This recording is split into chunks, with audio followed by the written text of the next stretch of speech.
professor Wesley Amaral Vieira, mestre em Ciências Ambientais pela UESB, especialista em ensino de Ciências Naturais e Matemática IF-Baiano, especialista em Meio Ambiente e Desenvolvimento também pela UESB, pedagogo e biólogo também pela UESB.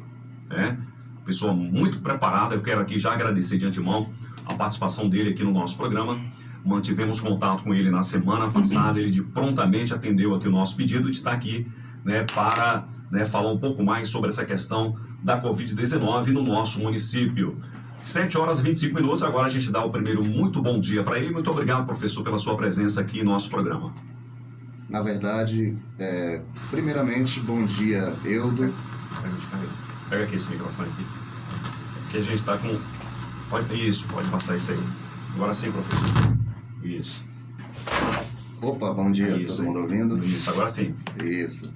Inicialmente, bom dia, Wagner. Bom dia, Eudo. É uma grata satisfação estar aqui com vocês para falar sobre um assunto que eu acredito nenhum de nós gostaria de estar tocando agora nesse momento. Entretanto, é preciso falar, é preciso dizer o que tem que ser dito. É preciso que a gente não se abstenha de exercer a nossa função enquanto servidores públicos. Hoje há tanta crítica em relação aos funcionários públicos, mas nesse momento de crise é o recepcionista do hospital, é a enfermeira, é o auxiliar de limpeza, é o policial, são os professores que estão segurando as aulas, dando aula, ou então exercendo atividades de combate à Covid, que estão exercendo, cumprindo o seu papel e, de certo modo, segurando o Estado durante esse período. Então, eu espero aqui que possa contribuir com esse melhor entendimento da situação da Covid aqui. Correto, professor. O Brasil tem, em média, 697 mortes por Covid-19 nos últimos 7 dias. E estados vêm apresentando alta. Na Bahia, a Bahia tem 850 novos casos de Covid-19 nas últimas 24 horas. Um total passa de 306 mil, com 6.599 mortes. Tapetinga, 51 mortes. É um fato que chama a atenção da população, porque a gente está observando, professor, que há um relaxamento. Como diz aqui, um relaxamento natural do ser humano. Ele tem, por si só, pela sua natureza, ele não consegue ficar enclausulado, ele não consegue manter esse distanciamento do próximo das outras pessoas. E aí a gente já vem, quase 8 meses de pandemia no nosso município. Por que isso acontece, professor? Por que as pessoas elas vivem, elas conseguiram manter logo ali nos seus primeiros 3 meses aquele distanciamento, isolamento, mas a partir daí as pessoas elas começaram a relaxar, e aí, de acordo com a informação, esse relaxamento é que vem uma tal de uma segunda onda, que essa é pior do que a primeira.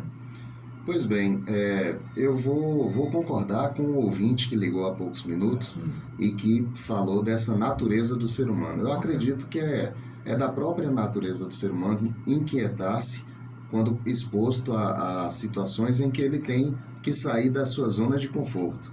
Ainda que para sair ele tem que entrar, Isso, verdade. Que é o objetivo, ficar dentro de casa. Há também a questão das implicações econômicas, em virtude de um isolamento social. E assim, aqui no Brasil, o máximo que a gente conseguiu foi um distanciamento social, cada um por sua própria conta, distanciar-se dentro das suas possibilidades.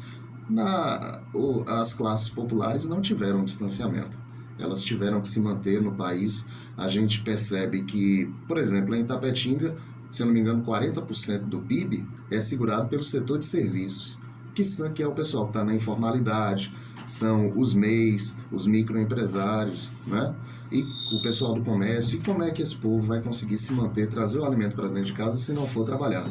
Então, as pessoas se encontraram entre a cruz e a espada, em virtude desse não auxílio. Eu falo assim, em relação aos microempresários, eles foram deixados à míngua, à própria sorte nesse momento de dificuldade, e são eles que seguram os empregos. Aqui, para começar, eu queria trazer aqui só alguns dados que é para a gente se situar, até para reafirmar essa importância que a gente deve dar à pandemia.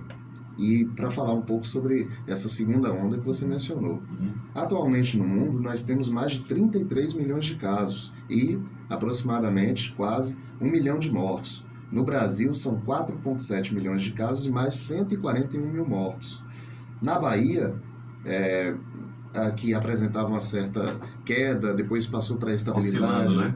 E agora estamos em alta de casos, né? De novo. Nós temos hoje 306 mil casos e quase 6.600 óbitos. Isso. E a situação de Itapetinga é peculiar, porque apesar das informações que nós temos, há outras informações que nós não sabemos.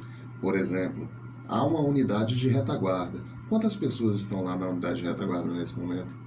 Essa informação a gente não tem. Antes havia essa informação no site, lá da prefeitura, Sim, e no site lá, oficial. contra a Covid, esse dado não existe. Não existe mais. Então a gente não tem acesso a essa informação, Correto. por exemplo. Assim como os casos suspeitos foram retirados, né, daquele boletim.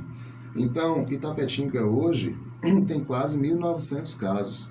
Nós estamos, infelizmente, caminhando nos próximos meses para ultrapassar 2.000 casos. É o que eu quero? Não. Mas é o que a taxa de reprodução do vírus aqui tem mostrado para a gente.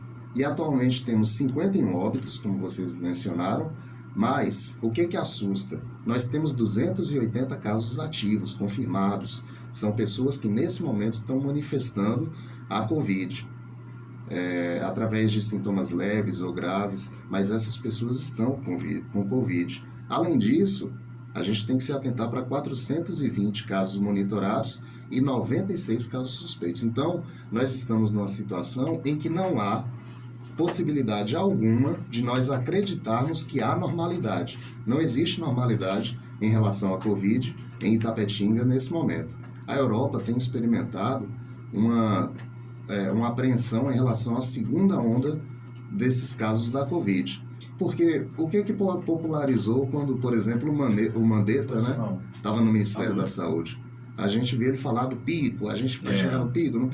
E no imaginário popular, as pessoas imaginavam que era uma curva que chegaria lá em cima e depois decairia e acabaria, mas não é isso. Nós aí estamos sob o risco de conviver ainda há alguns anos, possivelmente, com a Covid. Isso faz com que nós tenhamos ondas, certos ciclos. E quanto mais a gente se preparar para esse enfrentamento da Covid, mais a gente vai poder resistir, tanto do ponto de vista sanitário, da saúde, quanto do ponto de vista econômico. Agora 7h32.